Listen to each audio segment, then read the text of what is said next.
മറിച്ച് തസ്ബീഹ് ചൊല്ലണം. അപ്പൊ അതുകൊണ്ട് കിട്ടാം. അപ്പൊ അങ്ങനെ ഫർളുണ്ടോ? പറഞ്ഞുതരാം. പറഞ്ഞു വരട്ടെ. എന്താണ് ഖുർആൻ പറഞ്ഞിട്ട് അവസാനിപ്പിക്കുന്നത് നോക്കാം. അപ്പൊ തസ്ബീഹ് ചൊല്ലണം കിട്ടി. ഇത് നബിയോട് പറഞ്ഞു നമ്മൾക്കും ബാധകം നോക്കാം. സൂര്യോദയത്തിന് മുമ്പ് ബാധകം തന്നെ. നബിയോട് പറഞ്ഞു നമുക്ക് ബാധകം തന്നെ തസ്ബീഹ് ചൊല്ലണം. ഇത് ആദ്യകാലത്ത് ഈ ആയത്തിറങ്ങുന്ന അവസരത്തിൽ സൂറത്ത് കാഫിൽ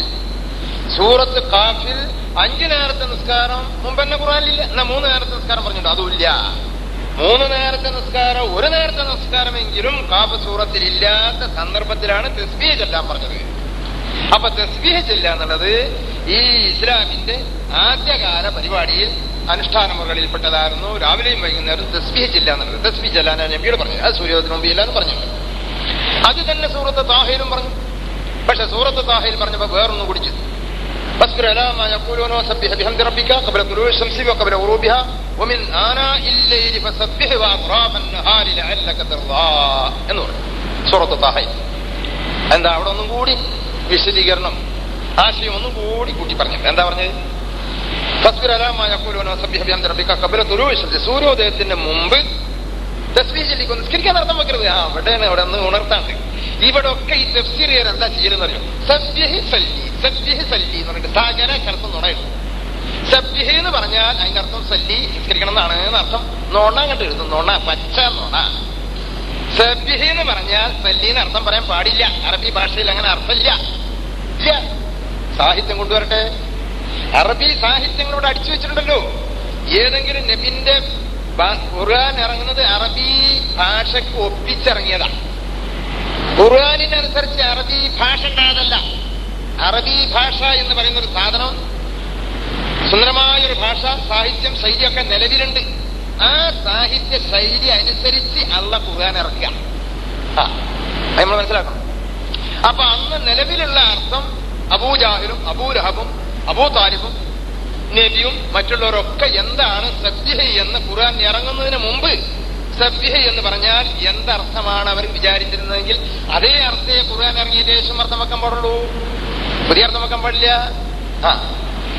ഖുർആൻ ഈ ആയത്ത് ഇറങ്ങുന്നതിന് മുമ്പ് സൂറത്തിലുള്ള സൂറത്തിലുള്ള ഈ 2 ആയത്ത് ഇറങ്ങുന്നതിന് മുമ്പ് സബ്ബിഹ് എന്ന് അറബി ഭാഷയിൽ പറഞ്ഞാൽ എന്തായിരുന്നു അറബി ലോകത്തർത്ഥം?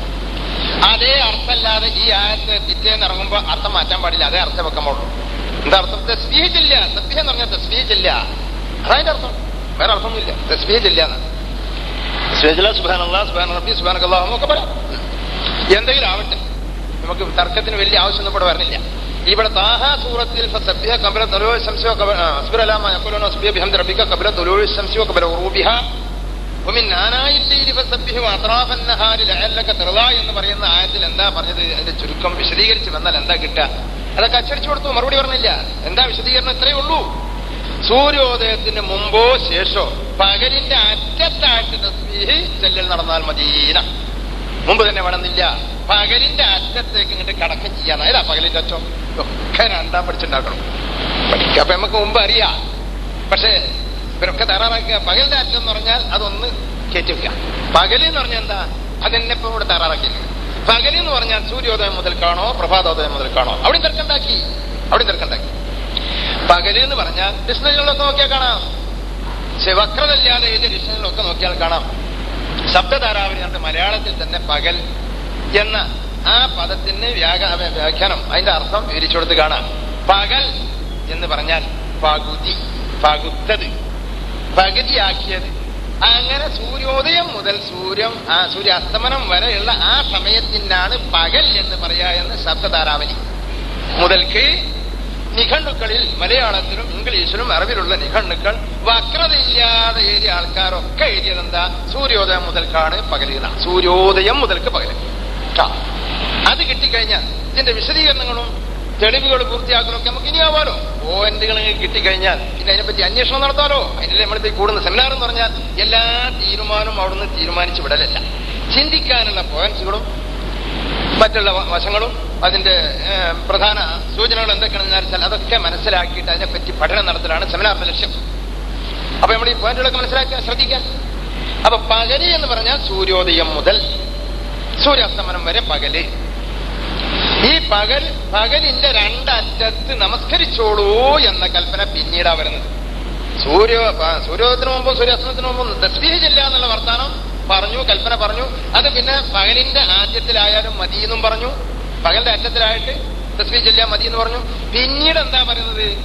പകലിന്റെ രണ്ടറ്റത്ത് നിസ്കരിച്ചോളിയുന്ന പിന്നത്തെ കൽപ്പന പറഞ്ഞത് ഏതിൽ?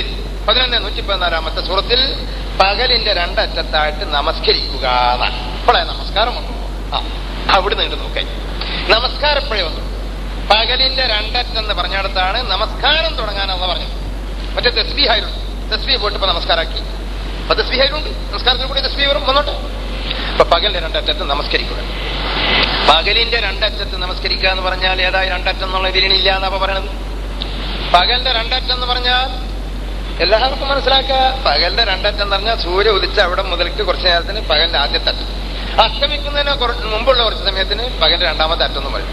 അപ്പൊ പകലിന്റെ രണ്ടറ്റത്ത് നമസ്കരിക്കുക എന്ന് പറഞ്ഞാൽ അത് മനസ്സിലാവണില്ല എന്ന് പറഞ്ഞാൽ ശരിയാവും? അത് മനസ്സിലാവും. അത് മനസ്സിലാവാത്തവരാരുമില്ല. പകലിന്റെ രണ്ടറ്റത്ത് നമസ്കരിക്കാം. അപ്പോ അവിടെ വേരുദിക്കാൻ പാടില്ല. വേരുദിക്കണോ നീരെ പകലിന്റെ അറ്റം എന്ന് പറയാൻ പാടുള്ളൂ. നിസ്കരിക്കണേ വേരുദിക്കണ്ട, അതിന് മുമ്പ് നിസ്കരിക്കാം. അതുപോലെ സ്വലാത്തുൽ ഫജ്രി പ്രയോഗിച്ചിട്ടുണ്ട്. അതുപോലെ സ്വലാത്തുൽ ഫജ്രി എന്ന് ഖുർആൻ ഒരു സ്ഥലത്ത് പ്രയോഗിച്ചതുകൊണ്ട് എന്ത് കിട്ടി? ഫജ്ർ സമയത്തുള്ള ഒരു നിസ്കാരം അവിടെ പതിവുണ്ടായിരുന്നു എന്ന് കിട്ടി. പ്രഭാത സമയത്ത് അറബികൾ സുബഹി നമസ്കരിക്കാറുണ്ടായിരുന്നു. സുബഹി എന്ന് പറഞ്ഞെങ്കിലല്ലേ നമുക്ക് തിരിയുള്ളൂ. അതുകൊണ്ടാണ് സുബഹി എന്ന് പറഞ്ഞിട്ടോ. സുബഹി പറയാൻ ഇഷ്ടമുള്ള പേരല്ല, കാരണം ജൂതന്മാരുടെ കിതാബിലുള്ള പേരാ, ഖുർആന്റെ പേരില്ല. ഏതിലോട്ടെ ആ രാവിലെ നമസ്കാരം അത് സൂര്യോദയത്തിന് മുമ്പ് നമസ്കരിക്കുന്ന സമ്പ്രദായം അറബികൾക്കുണ്ടായിരുന്നു. അതുകൊണ്ട് ഖുർആൻ അത് അംഗീകരിച്ചു. അത്രേ ഉള്ളൂ, ഖുർആൻ അംഗീകരിച്ചു. സലാത്തുൽ ഫജ്ർ നിലനിർത്തണം എന്ന് പറയുന്ന ഒരു കൽപ്പന ഖുർആനിലില്ല. ഖുർആനുൽ ഫജ്രി എന്ന് പറഞ്ഞാൽ സലാത്തുൽ ഫജ്രി എന്ന് അർത്ഥം വെക്കാൻ പാടില്ല. ഖുർആനുൽ ഫജ്രി എന്ന് പറഞ്ഞാൽ ഖുർആനുൽ ഫജ്രി തന്നെ. ഖുർആന് ധാരാളം സ്ഥലത്ത് ഖുർആൻ എന്ന് പറഞ്ഞിട്ടുണ്ട്. ഖുർആൻ എന്ന് പറഞ്ഞാൽ നിസ്കാരം അർത്ഥം വെക്കാൻ പാടില്ല. ഖുർആനുൽ ഫജ്ർ പറഞ്ഞാൽ ഫജ്ർ സമയത്തുള്ള ഖുർആൻ ഒന്നാണ്. അതും നിങ്ങൾക്ക് ചെയ്യാം എന്നല്ലാതെ ഫജ്ർ സമയത്ത് നമസ്കാരം നിലനിർത്തണം എന്ന് പറയുന്ന ഒരു കൽപ്പന ഖുർആനിലില്ല. സൂര്യോദയത്തിന് മുമ്പ് നമസ്കാരം നിലനിർത്തണം, നമസ്കരിക്കണം എന്ന് പറയുന്ന ഒരു കൽപ്പന ഖുർആനിലില്ല. പിന്നെന്തുണ്ട്? സൂര്യൻ ഉദിച്ചതിന് ശേഷം നമസ്കരിക്കണം എന്ന കൽപ്പന ഖുർആനിലുണ്ട്. അതെവിടെ നിന്ന് കിട്ടി? 114 കൊണ്ട് കിട്ടി.